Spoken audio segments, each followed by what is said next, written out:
Hello, Rebels, and welcome to episode 7 of the Rebel and Reawaken podcast. This podcast is a place for us to rebel against what others say our journey is supposed to look like and reawaken our mind, body, and soul to cultivate an abundantly fulfilling life. This podcast is geared towards people in recovery from drugs and alcohol or behaviors, but anyone can benefit from listening to the stories and advice given here. I'm so glad you have set aside some time to spend with me today. Today's episode, we are going to expand on the concept of building a toolbox for when change gets hard.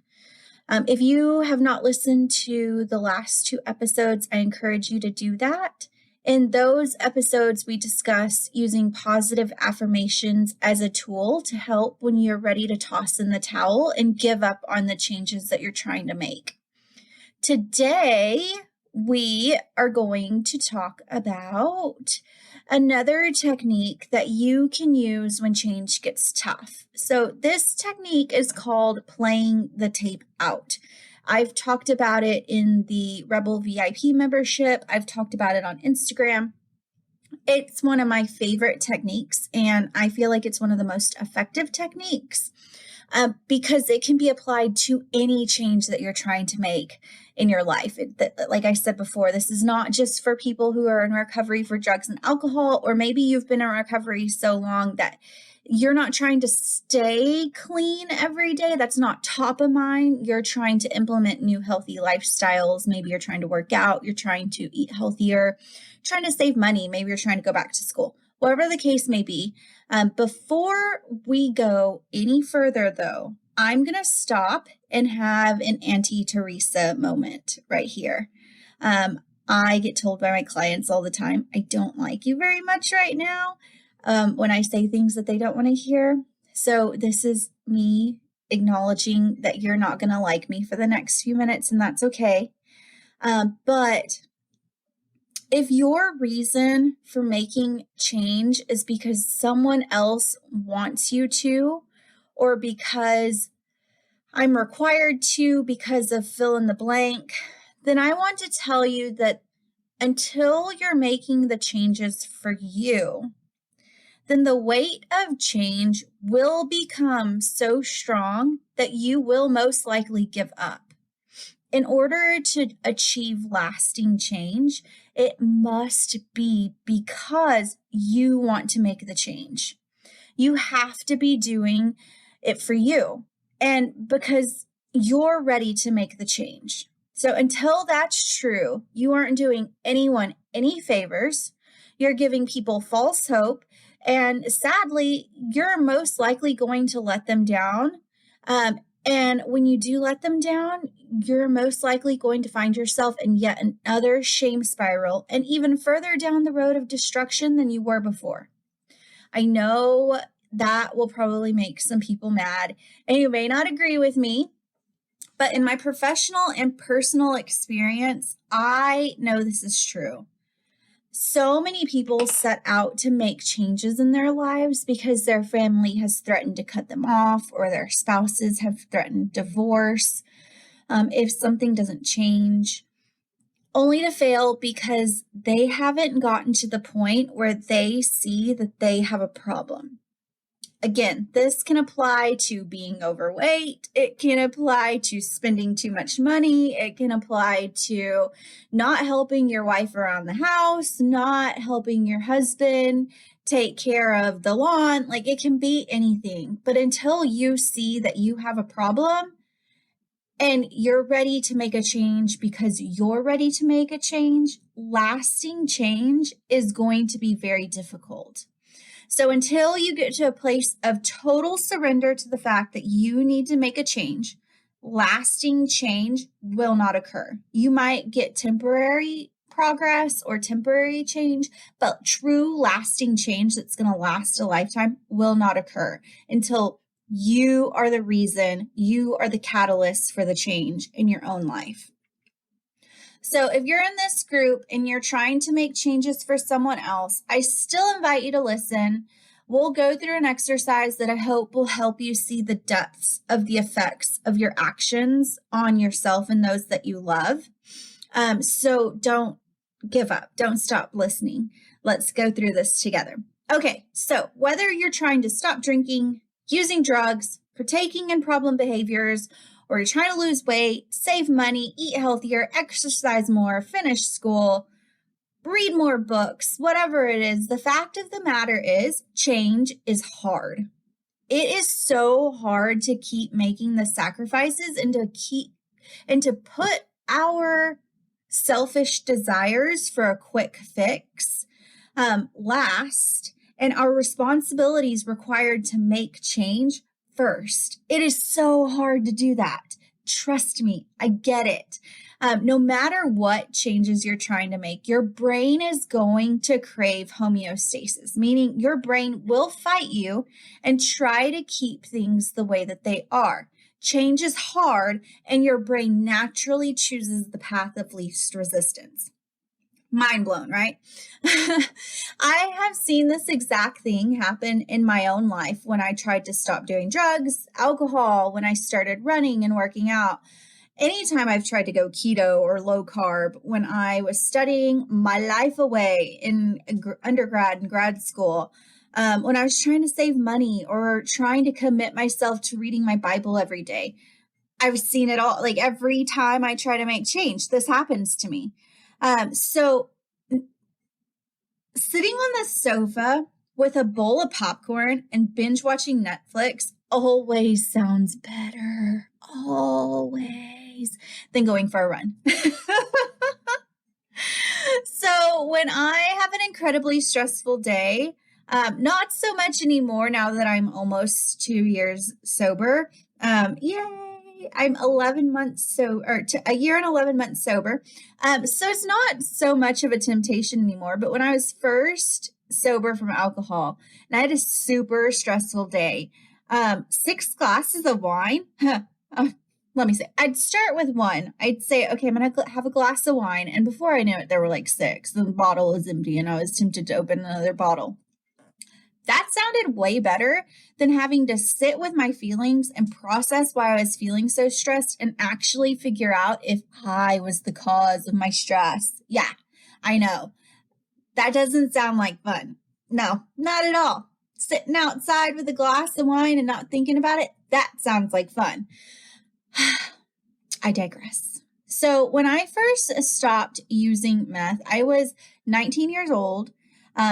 But physically and emotionally and mentally, I was 16 years old because that was the age when I started self-medicating with drugs and alcohol. So if you've been to rehab or done any sort of drug treatment, alcohol treatment, anything, quit lit, whatever, they always talk about how you are emotionally and mentally the same age as when you first started using. So for me, that was 16. So I was this 19-year-old with the mental capacity of a 16-year-old, and I was taking care of my friend's roommate's son full-time. I had essentially gone from drug addict to full-time mama overnight. He was this rambunctious 3-year-old that had never really had any structure in his life. He spent most of his life hopping around from grandma, aunts, uncles, running amok in his trailer park neighborhood, and generally just living like one of the lost boys from Peter Pan. That's literally what he reminded me of. He ate cold weenies and ramen. If there was nobody to make his ramen, he'd just crack it up and eat it raw. He didn't have a bedtime routine. All of my suburban mamas are cringing right now. He didn't have a morning routine. He fought me every time I tried to get him to brush his teeth. He did not like brushing his teeth. There weren't any rules for what he would wear. So he went out in his Superman PJs a lot, his Spider-Man PJs. And he would fight me if I tried to put him in regular clothes. He was a wild child. I, on the other hand, had grown up with a dad who was strict. Like all caps, bold, italics, strict. Kids were to be seen and not heard. And even better if they weren't seen. We never talked back. We never would have said no to an adult, like never. Our clothes had to look pristine, put together, unstained, undirty all the time. My fingernails, I've always had really long fingernails, and so he would threaten to chop them off if I didn't keep them clean. My dad was just really strict, and we had a lot of rules.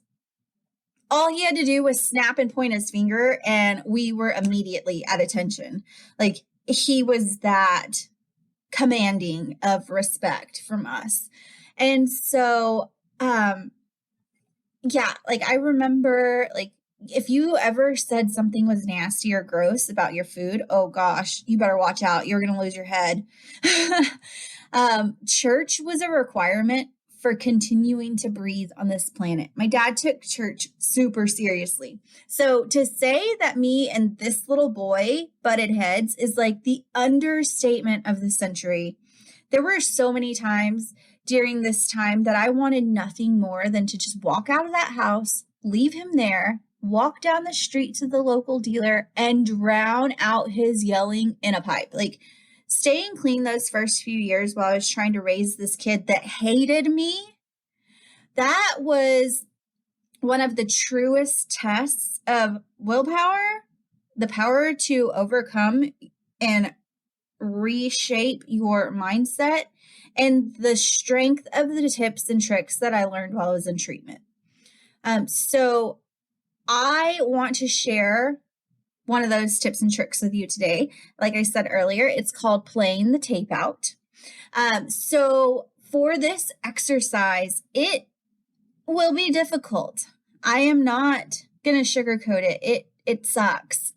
If you've never done this, if you are in treatment or in recovery for drugs and alcohol or fresh out of treatment, they probably did this with you. But you can seriously use this play the tape out method for any change that you want to make in your life. So what it entails is you get in a quiet place, get somewhere private, because you are digging up the most deep, dark, dirty secret of your problem behavior.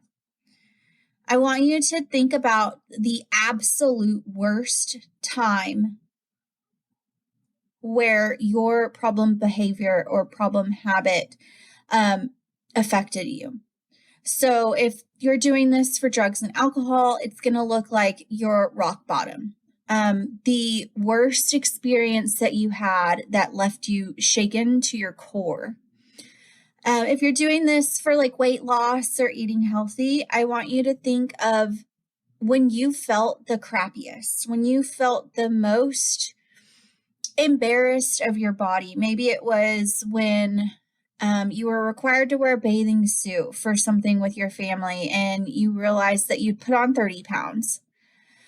If you're doing it to try to save money, I want you to think about the worst thing, like when you were the most broke and you needed or wanted something and didn't have the money for it. I want you to visit that time, the stress, the emotions, the way you felt, the way your body felt. Did you have an upset stomach? Were you crying? Did you feel shame? Did you feel embarrassed? How did the people around you react? How did you react to their reactions? So you're really going to dig deep. And essentially what you're doing is remember, I'm going to date myself here, but remember in the 80s, 90s when I was in the 90s, baby, I was born in the mid 80s. And so my childhood was the 90s. But when you would put the VHS tape in the tape player and then you could hit fast forward and it would play the video really fast and you could watch it in like 45 seconds. Okay, that's what we're doing. We're going to create the tape of your behavior, of your problem behavior, whatever problem it is that you're trying to overcome. And the deepest, darkest, ugliest place that it's taken you. And so you need to make that video, make that movie of that experience so real and so tangible that whenever you're tempted to give in to temptation, you can go back in your mind and play that tape and fast forward for yourself and remind yourself of why you don't want to give in to that temptation. So for me, it is being a drug addict, homeless, on the streets, not knowing where I was going to get my next meal from, literally picking up change in the parking lot to be able to get a $1 cheeseburger at McDonald's, and couch hopping from one friend's house to another. That's what kept me clean from meth. That's what helped me remember why I got clean to begin with. For drinking, it was being a total mess. So this sweet little boy that I was raising, his dad and I ended up together, and we had my daughter. And for a short while, I had the privilege of continuing to raise that sweet boy. And then their dad went to prison, and I was suddenly a single mom in college. And so he went to go live with his paternal grandparents, their paternal grandparents. And sadly, he ended up in foster care, or he was eventually adopted by the neighbor. And I continued to be a big part of his life. My daughter, his baby sister, they were so close. Like, they loved each other. His adopted mom was fabulous and let us be a part of his life. And in 2020, he died by suicide. And so, sorry, that was one of the hardest things I have ever been through. And if you know me at all, I have been through a lot. I've lost a lot of people in my life, and that one shook me to my core. This little boy had become my son. He had become a part of my heart. I called him my son all the time. He was like my kid. So losing him was one of the hardest things that I ever went through. And in the aftermath of losing him, I found myself drowning in wine, literally drowning in wine. And for me, when I stopped drinking, I realized when I created the tape for myself for drinking, I played back the tape of my daughter grieving and me not showing a good example of what grief looks like. And instead, I would go sit in the backyard, literally on the side of the house where nobody could see me. And I would just sit there and I would drink and I would cry. And I don't want to process emotions that way. I want to process emotions in a healthy way. I want to show my daughter that you can experience the biggest loss of your life and still come out on the other side whole and a little different, but filled with so much joy for having loved that person to begin with. And so for me, that was my tape. That was what I played when I started trying to stop drinking. Was I reminded myself that I didn't want to show other people.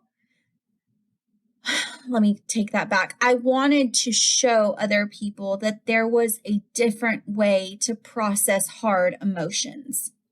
I wanted to show people that loss does not mean being drunk. That loss doesn't have to be processed through whiskey goggles. Loss doesn't have to be drowned. Loss doesn't have to be pushed down and not dealt with. loss should be dealt with, and loss should be faced head on. You should feel the emotions. You should feel the hurt. You should feel the anger. You should feel the pain, and just let it wash over you so that you can move forward and help someone else process their grief and loss. So that was my tape. It wasn't all totally negative. I also had some of those positives of like reminding myself of why I was making the change. And so that's part 2 of playing the tape out. So part 1 is going to the deep, dark, ugly, twisty place that your behaviors have taken you to. Part 2 is the light and the bright. So this is where we're going to talk about why you're making the change, the positive things that you want to see come out of the changes that you're making. So that's part 2 of the tape. So when you get tempted to use or go back to that problem behavior or spend too much money or not read your self-help books this month, whatever change. I am not belittling anyone's change. Everyone's desire to change and work towards change is a big deal, and I'm proud of you, whatever change it is that you're trying to make. But so when you are tempted to give up on the change, I want you to play the tape out, the negative part, right? This is why I'm not giving in, because I don't want to go back to where I was. And I want to move into this new light area, this new light, bright place in life. And so that's part 2 of playing the tape out, is almost like hitting rewind and being able to go back to the front of the movie and rewrite what the outcome is. And so those are the 2 parts of play the tape out. I hope that it will help you. I hope that you can use it to help yourself make some changes, some lasting changes in your life. I'm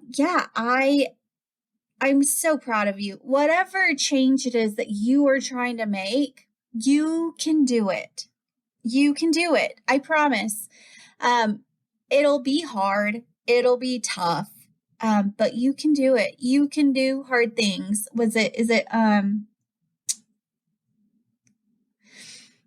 Who says that? Glenn Doyle? We can do hard things. Is that right? Somebody will have to comment and let me know.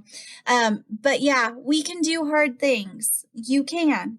And just remember that your brain is naturally going to choose the path of least resistance. So when that rears its ugly head, this is me reminding you that you can change your mind. You can change your habits. It takes practice, it takes routine, and it takes establishing new neural pathways in your brain. And that happens by repeating the same thing, the same new behavior over and over. So for my drinking friends, what this looks like is when your normal routine was to pop a bottle of wine as soon as you got home from work, maybe instead you go to the fridge and you pull out a lime and slice it up and pour yourself a glass of club soda with a splash of cranberry and a wedge of lime instead. I put mine in a wine glass. It feels fun. It feels fancy. It feels like that break in between work and home. It's kind of a reset button, and it's virgin, so it's fine. But yeah, and I've done that so many times that the routine of going to the top of the fridge for the box of wine, because we're fancy and we get box wine, that is no longer a habit for me. Instead, my habit is to reach for something healthy. Reach for some kombucha or sparkling water, or maybe just a glass of water. So that by repeating that action, I've trained my brain that it doesn't need to reach for the box of wine anymore. So anyway, couple tips for you. Change your routine, play the tape out, remind yourself of why you're making these changes. So I want to thank you for tuning in today. I hope that today's episode taught you at least one thing, and I hope that it helped you to see that you were made for more than merely surviving. You were made for thriving. Crumbs are for the birds. You were made for the feast, and don't forget that. I had a friend actually tell me that something about that this weekend. She had someone tell her that you weren't made to survive on the crumbs. And that really struck a chord with me for you guys, because I feel like as recovering addicts, we tend to think that we are less than, or that society will shun us if they know our story. And I just want to tell you that you are a survivor, you are a fighter, you are an overcomer, and you were made for more than crumbs. So don't forget that. For more information on our 6-week course, which I have not mentioned in a while, this is a 6-week course, and it is called Cultivating an Abundantly Fulfilling Life by Reigniting Your Passion and Zeal for Life. I'm really excited. If you follow me on Instagram, you've probably seen bits and pieces of this course on my Instagram. But what we do is we go through a section called Remember When, and just really remembering like what brings us childhood joy, and then reincorporating those things into your life by using a schedule and a plan that takes your family dynamics into account, because I think all too often we get gung-ho about making changes and we find like the perfect plan on Pinterest and we have it saved on our phones and we're bound set and determined that this is what we're going to do. And then it doesn't coincide with our family schedule. No, you can't get up at 6 o'clock in the morning because that's when the kids have to be up to get ready for the school bus and, blah, blah, blah. Next thing you know, you're not ever starting because the plan didn't work and you've given up. And so that's part of this course, is actually making a plan for change that works for you.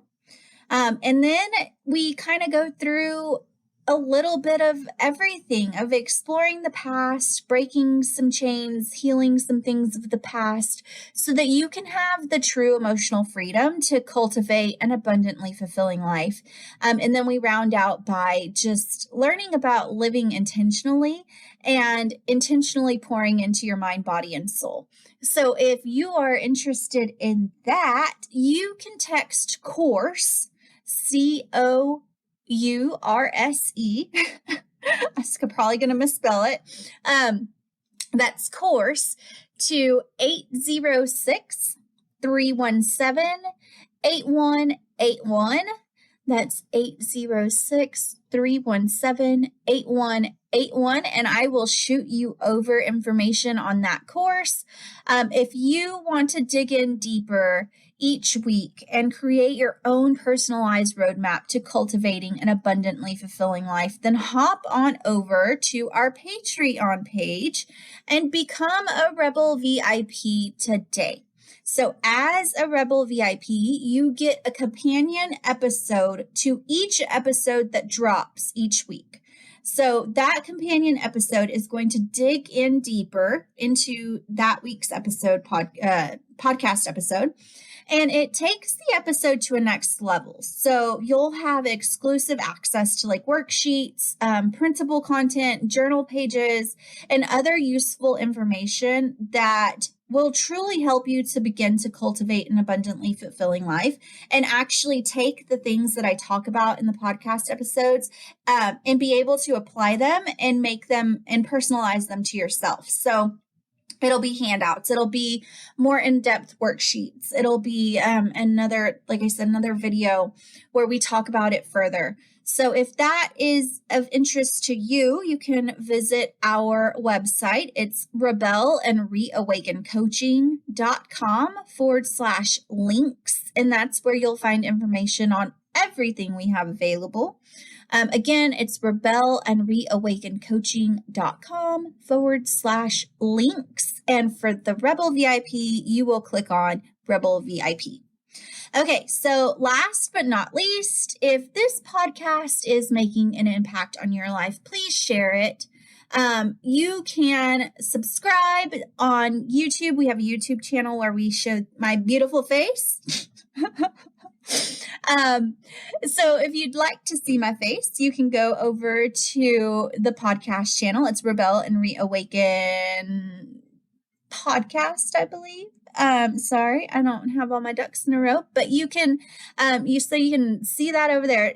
Basically, if you just look up Rebel and Reawaken, you'll see all things related to this podcast and my coaching services. If you have a second, please screenshot the episode, share it to your social stories. I will be forever grateful for each and every one of you. I hope that I pour into you as much as it pours into me to be able to do this for you. So as always, be well, be kind, and may you find some joy this week. Bye.